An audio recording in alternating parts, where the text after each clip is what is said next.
nila. Mababawi yung puhunan mo?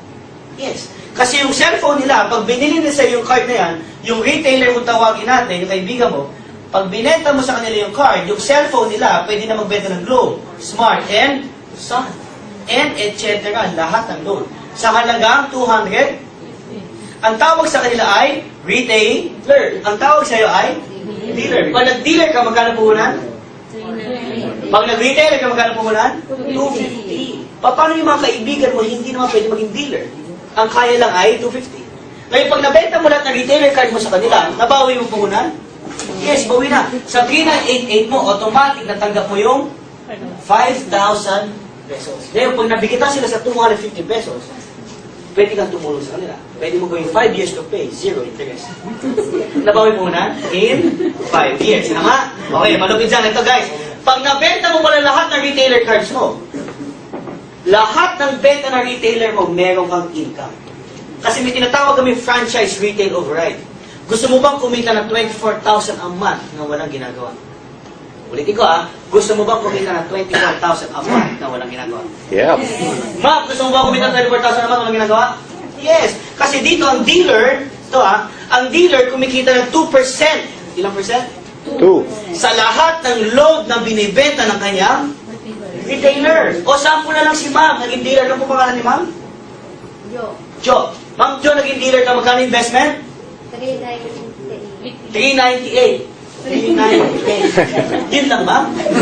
Mura sa yung membership, ma'am. 3,988. Naging dealer si ma'am. Ngayon, ginawa sa atin, tayong lahat ginawa niyang retailer. Tayong lahat nagbayad ng 250 pesos. Tayong lahat, gamit ang cellphone natin, nakakapagbenta tayo ng Globe, Smart, and Sun. At tayong lahat, kumikita ng 8 to 12% sa bawat load na binibenta natin.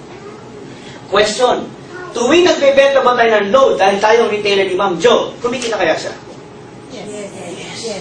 Ikaw, paano may tindahan ka? Paano may parlor ka? Paano may opisina ka? Paano kung may internet shop? Sir, paano kung may hardware ka? Sir, paano kung may parlor ka din? Ay, hindi parlor. Sir, kunyari meron kang... Barberia. Karinderya. Sir, kunyari meron kang... barbershop.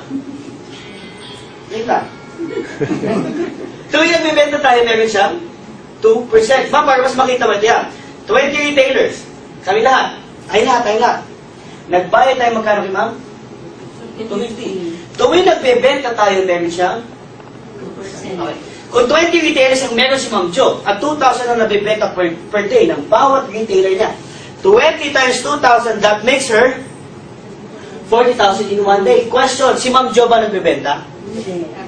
Tayo, tama? So, 40,000, ilang araw sa isang buwan?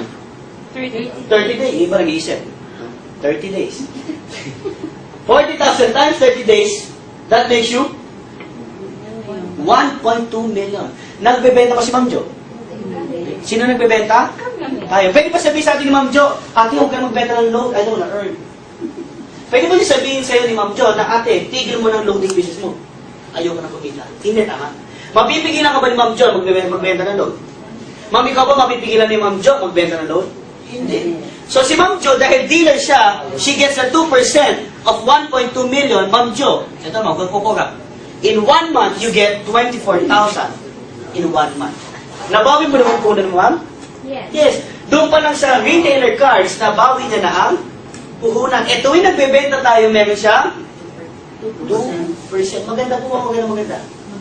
Maganda, ma'am. Bakit? Simple. Sa sobrang ganda niya, ma'am, ikaw yung dealer, tama? Ikaw yung dealer, ma'am. Meron kang kaibigan na taga-Paranaque, naging retailer. Magkano binayad? 250. Tuwing nagbebenta siya, meron kang 1 to 2%. Yung kaibigan mo taga-Taguig, naging retailer, tuwing nagbebenta siya, may 1 to 2% ka. Yung kaibigan mo taga-Muntinlupa, nagbagong buhay, nagkaroon ng trabaho, pagkakitaan, binigyan mo ng retailer card, tuwing nagbebenta siya, may 1 to 2% ka. Lahat ng kaibigan mo sa Pilipinas, ginawa mong retailer. Tuwing nagbebenta sila, meron kang 1 to 2%. Para kang nilalanggam ng pera. Gusto mo langgamin ng pera? Sino ito gusto langgamin ng pera? Taas kamay. Bakit? Ayaw gawin ng gano'n, tama? Tama? Kahit sa ayaw sa gusto mo, may bibili ng load. Dito mang kinakagat ka ni 1,000. 500. Tama? Ang sarap nun. Sabi mo, ang sarap. Ma'am, gusto mo kagatin ni 1,000? Bakit, ma'am? Mapigilan mo na sa load? Hindi. Mapigilan mo yung mga tao na bumibili ng load? Hindi. Mapigilan mo yung mga tao bumibili ng smart? Kung hindi mo kaya pigilan itong mga tao bumibili ng load, mapipigilan mo ba ang income mo? Hindi. Ang sarap, tama?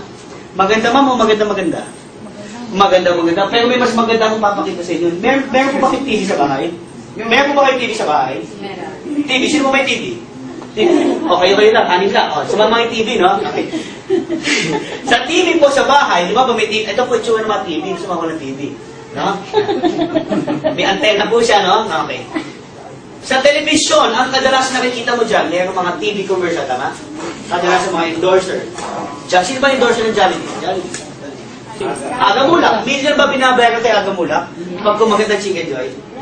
Sino ba ang endorser ng McDonald's? Sharon. Pag kumaganda si Sharon ng hamburger, million? Sino ba ang endorser ng San Miguel beer? Manny? Pacquiao. Pag ginawa ka pa ni Manny Pacquiao yung baso o yung bote, million ang binabayaran? Yes, kasi ang tawag sa kanila ay endorser. Ino-endorse nila yung produkto. Pinapaalam nila sa buong mundo na meron San Miguel beer na masarap ang beer, tama? Pinapaalam nila sa buong mundo na ang Jollibee Chicken Joy ay masarap. Ano ginagawa nila? Nag-endorse. Sabi ng V-Mobile, imbis na kumuha tayo ng endorser o ng artista, ang gagawin natin, yung mga dealers natin, gagawin natin endorser. So starting today, kayo po ay endorser na ng V-Mobile.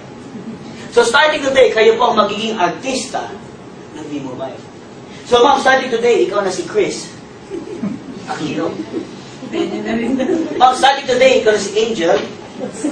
Sir, starting today, ikaw na si Manny.